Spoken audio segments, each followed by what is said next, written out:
Hi all, എല്ലാവർക്കും നമസ്കാരം. എല്ലാവർക്കും EasyTip അക്കാഡമിയിലേക്ക് സ്വാഗതം. അപ്പോൾ വളരെ ഇമ്പോർട്ടൻ്റ് ഒരു കാര്യം നിങ്ങളെ അറിയിക്കാൻ വേണ്ടിയിട്ടാണ് ഇന്നൊരു വീഡിയോ ചെയ്യുന്നത്. പ്രധാനമായിട്ട് ഈ പറയുന്ന വരാൻ വേണ്ടി പോകുന്ന ഡിഗ്രി ലെവൽ പരീക്ഷകൾക്ക് വേണ്ടിയിട്ട് തയ്യാറെടുക്കുന്നവരായിരിക്കും നിങ്ങളല്ലേ. അപ്പോൾ നമ്മുടെ ഈ പറയുന്ന പരീക്ഷകളുടെ എല്ലാം തന്നെ ആദ്യഘട്ടം നടക്കാൻ വേണ്ടി പോകുന്ന പരീക്ഷകളുടെ ഹാൾ ടിക്കറ്റ് ഇതാ കുറേ പേർക്കെങ്കിലും ഈ പറയുന്ന രീതിയിൽ വന്നിട്ടുണ്ട് എന്നുള്ള കാര്യം നിങ്ങളെ അറിയിക്കാനായിട്ടാണ് എന്ത് ചെയ്യുന്നത് വീഡിയോ ചെയ്തിട്ടുണ്ടായിരുന്നത്. എല്ലാവർക്കും വന്ന് വരില്ല, കാരണം ഈ പറയുന്ന നിങ്ങളെല്ലാം നിങ്ങളുടെ പ്രൊഫൈലിൽ കയറി നോക്കേണ്ടതാണ് ഈ പറയുന്ന നിങ്ങൾക്ക് ഹാൾ ടിക്കറ്റ് വന്നിട്ടുണ്ടോ ഇല്ലയോ എന്നുള്ളത്. കുറെ പേർക്ക്, അതായത് ഈ പറയുന്ന രീതിയിൽ മെയ് 2-ന് എക്സാം ഉള്ള ആളുകൾക്കാണ് എന്ത് ചെയ്യുന്നത് ഹാൾ ടിക്കറ്റ് വന്നിട്ടുള്ളത് എന്നുള്ളതാണ്.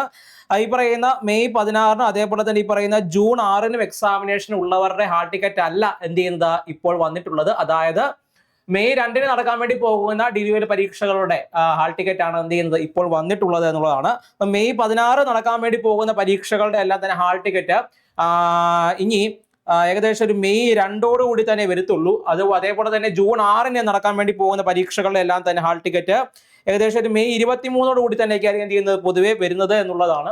ഓക്കെ, അപ്പൊ അതിനനുസരിച്ച് എന്ത് ചെയ്തോളൂ, ഹാൾ ടിക്കറ്റ് മറ്റു കാര്യങ്ങളും നിങ്ങളിലേക്ക് എത്തുകയുള്ളൂ എന്നുള്ളതാണ്. ഹാൾ ടിക്കറ്റ് വരാത്തവരൊന്നും വിഷമിക്കേണ്ട ആവശ്യമില്ല. നിങ്ങൾക്ക് എന്ത് ചെയ്യും, ഇനി വരുന്ന ഫേസുകളിൽ മറ്റുമായിട്ടായിരിക്കും നിങ്ങളുടെ എന്ത് ചെയ്യുന്നത് എക്സാമിനേഷൻ നടക്കുക എന്നുള്ളത് മാത്രമേ ഉള്ളൂ. ഓക്കെ, എന്നിരുന്നാലും നിങ്ങൾ എല്ലാവരും തന്നെ നിങ്ങളുടെ പ്രൊഫൈലിൽ ലോഗിൻ ചെയ്തതിനു ശേഷം ഹാൾ ടിക്കറ്റ് വന്നിട്ടുണ്ടോ ഇല്ലയോ എന്നുള്ളത് എന്ത് ചെയ്യുക, തീർച്ചയായിട്ടും ഉറപ്പുവരുത്താൻ വേണ്ടി ശ്രമിക്കുക. അങ്ങനെ ഉണ്ടെങ്കിൽ നിങ്ങൾ കുറച്ചൊരു ലക്കിയാണ്. ഇന്ന് വന്നിട്ടില്ലെങ്കിൽ കാരണം ഇച്ചിരിയുടെ സമയം നിങ്ങൾക്ക് ലഭിക്കുന്നുണ്ട്. ഇച്ചിരി നിങ്ങളെ പ്രിപ്പയർ ചെയ്യാനും അതേപോലെ തന്നെ നിങ്ങൾ റിവിഷൻസ് കൊണ്ടുപോകാനൊക്കെ എന്തെങ്കിലും കുറച്ച് സമയം അധികമായിട്ട് ലഭിക്കുമെന്നുള്ളതാണ്. ഓക്കെ, അതായത് നിങ്ങൾക്ക് എല്ലാവർക്കും അറിയാം, ഒരുപാട് പേര് എഴുതുന്ന എക്സാമിനേഷൻ കൂടിയാണ് ഈ പറയുന്ന ഡിഗ്രി ലെവൽ പരീക്ഷ എന്ന് പറയുന്നത്. ഏകദേശം ഈ പറയുന്ന 39,562 പേര് മാത്രം ഈ പറയുന്ന കമ്പനി ബോർഡ് അസിസ്റ്റന്റിന് മാത്രം എന്ത് ചെയ്യുന്നുണ്ട്, അപ്ലൈ ചെയ്തിട്ടുണ്ടെന്നുള്ളതാണ്. ഏകദേശം 4000-ഓളം വരുന്ന പ്രതീക്ഷിത ഒഴിവുകളുള്ള പരീക്ഷയും കൂടിയാണ് ഈ പറയുന്ന കമ്പനി ബോർഡ് അസിസ്റ്റന്റ്. അതായത് എഴുതുന്ന 100-ൽ ഒരാൾക്ക് ജോലി നമുക്ക് എന്തെങ്കിലും പറ്റും ഉറപ്പിക്കാൻ വേണ്ടി പറ്റുന്ന പരീക്ഷയാണ്. കൂടാതെ തന്നെ ഒരുപാട് പരീക്ഷകളുണ്ട്. സബ് ഇൻസ്പെക്ടർ ഉണ്ട്, ഈ പറയുന്ന SPCID ഉണ്ട്, അതേപോലെ തന്നെ സബ് ഇൻസ്പെക്ടർ SPCID, അതേപോലെ തന്നെ അഡ്മിനിസ്ട്രേറ്റീവ് ട്രൈബ്യൂണൽ, അങ്ങനെ ഒരുപാട് ഡിഗ്രി പരീക്ഷകൾ ഇങ്ങനെ വെയിറ്റ് ചെയ്തിരിക്കുകയാണ്. നല്ല രീതിയിൽ പ്രിപ്പറേഷൻസ് മുന്നോട്ടേ കൊണ്ടുപോകാൻ വേണ്ടി ശ്രമിക്കുക. നിങ്ങൾ ഈ പറയുന്ന രീതിയിൽ ഒരു ഗോൾഡൻ സമയത്തിലൂടെ കടന്നു പോകുന്നത് നിങ്ങൾ അതിന്റെ പരമാവധി പ്രയോജനപ്പെടുത്തിക്കൊണ്ട് നല്ലൊരു റാങ്ക് ലിസ്റ്റിൽ നിന്ന് ഏറ്റവും ഉയർന്ന റാങ്കിലേക്ക് എത്താൻ വേണ്ടിയിട്ട് ശ്രമിക്കുക എന്നുള്ളതാണ്. ഇതൊരു നല്ലൊരു ചാൻസ് ആയിട്ട് എന്ത് ചെയ്യുക, നിങ്ങളത് എടുത്ത് അതിനുവേണ്ടിയുള്ള പ്രിപ്പറേഷൻസ് എന്ത് ചെയ്യാം, മുന്നോട്ടേക്ക് കൊണ്ടുപോവുക.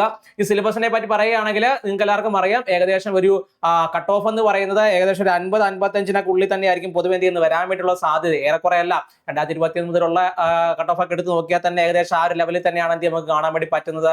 സബ് ഇൻസ്പെക്ടർ ആയിട്ട് 49 സംതിങ്, അതേപോലെ തന്നെ ന്യൂസ് അസിസ്റ്റന്റ് ഒക്കെ എടുത്ത് നോക്കുകയാണെങ്കിൽ അത്ര തന്നെ അല്ലെ, ഒരു 50, 52, 55 ആ സമയത്തൊക്കെ ആ ഒരു റേഞ്ചിൽ തന്നെ ആയിരിക്കും പുതിയ കട്ട് ഓഫ് ഒക്കെ വരുന്നത് എന്നുള്ളതാണ്. അപ്പൊ അതിലേക്ക് നിങ്ങൾ എങ്ങനെയെങ്കിലും ഒരു 60+ മാർക്ക് എന്ത് ചെയ്യുക, മേടിക്കാൻ വേണ്ടി ശ്രമിക്കുക. ഒരു 60 നിങ്ങൾ എന്ത് ചെയ്യുക, മേടിക്കാൻ വേണ്ടി ശ്രമിക്കുക എന്നുള്ളതാണ്. ഓക്കെ, അതായത് നിങ്ങൾ ഇച്ചിരി ഫോക്കസ് ചെയ്യേണ്ടത്, നിങ്ങൾക്ക് എല്ലാവർക്കും അറിയാം, ഈ പറയും MEM മാത്സ്, ഇംഗ്ലീഷ്, മലയാളം 50 മാർക്കിന് തന്നെ ഉണ്ട്. ഓക്കെ, അതിനകത്ത് ഏകദേശം 30 മാർക്ക് സ്കോർ ചെയ്യുക. അത് കൂടാതെ തന്നെ വാക്കുകളിനകത്തൊരു 30 മാർക്ക് സ്കോർ ചെയ്യാത്ത തന്നെ ഏകദേശം 60 മാർക്ക് അടുപ്പിച്ച് എന്ത് ചെയ്യും അവിടെ കിട്ടുമെന്നുള്ളതാണ്. പ്രിലിംസ് എന്ന് പറയും ക്വാളിഫൈ നേച്ചറാണ്. നിങ്ങൾ എന്ത് ചെയ്യുക, ക്വാളിഫൈ ചെയ്യാൻ വേണ്ടിയിട്ട് തന്നെ എന്ത് ചെയ്യുക, പഠിക്കുക, നല്ല രീതിയിൽ റിവൈസ് ചെയ്യുക, റിവിഷൻ നല്ല രീതിയിൽ മുന്നോട്ടേ കൊണ്ടുപോകുക. പരീക്ഷ വരുന്നവർ മെയ് 2-ന് എക്സാമിനേഷൻ നടക്കുന്നവർ നല്ല രീതിയിൽ റിവിഷൻസ് മുന്നോട്ടേ കൊണ്ടുപോവുക. നല്ല രീതിയിൽ എന്ത് ചെയ്യുക, നിങ്ങൾ ഈ പറയുന്ന രീതിയിൽ പഠിച്ച കാര്യങ്ങളൊക്കെ ഓർമ്മയുണ്ടോ എന്ന് നോക്കുക. PYQs മസ്റ്റായിട്ട് എന്ത് ചെയ്യുക, ചെയ്ത് നോക്കുക. അത്രയും കാര്യങ്ങളേ ഉള്ളൂ. അതേപോലെ തന്നെ ടെൻഷൻ അടിക്കേണ്ട ആവശ്യമില്ല, നിങ്ങളെ കൊണ്ട് കഴിയും. അതേപോലെ തന്നെ ഇതുവരെ എക്സാമിനേഷൻ ഈ പറയുന്നത് വന്നിട്ടില്ലെങ്കിൽ, ഹാൾ ടിക്കറ്റ് വന്നിട്ടില്ലാത്തവരാണെങ്കിൽ നിങ്ങൾക്ക് ഇച്ചിരി സമയം ലഭിക്കുന്നുണ്ട്. അതിനനുസരിച്ച് പ്രിപ്പറേഷൻസ് മറ്റു കാര്യങ്ങൾ എന്ത് ചെയ്യുക, നിങ്ങൾ പ്ലാൻ ചെയ്യുക. ഓക്കെ, അപ്പം നല്ല രീതിയിൽ തയ്യാറെടുക്കുക. അതേപോലെ എക്സാമിനേഷൻ ഹാൾ ടിക്കറ്റ് വന്നവർക്ക് എല്ലാവരും തന്നെ എന്ത് ചെയ്യുക, നിങ്ങളുടെ പ്രിപ്പറേഷൻസ് എങ്ങനെ രീതിയിൽ കൊണ്ടുപോകണം, ഇനി റിവിഷൻസ് എങ്ങനെയാണ്, 10-14 ദിവസം മാത്രമേ ബാക്കിയുള്ളൂ, അതെന്ത് ചെയ്യുക, പ്ലാൻ ചെയ്ത് മുന്നോട്ടേ കൊണ്ടുപോകുക. അപ്പോൾ എല്ലാവർക്കും all the best. Thank you. മറ്റൊരു വീഡിയോയുമായി വീണ്ടും കാണാം.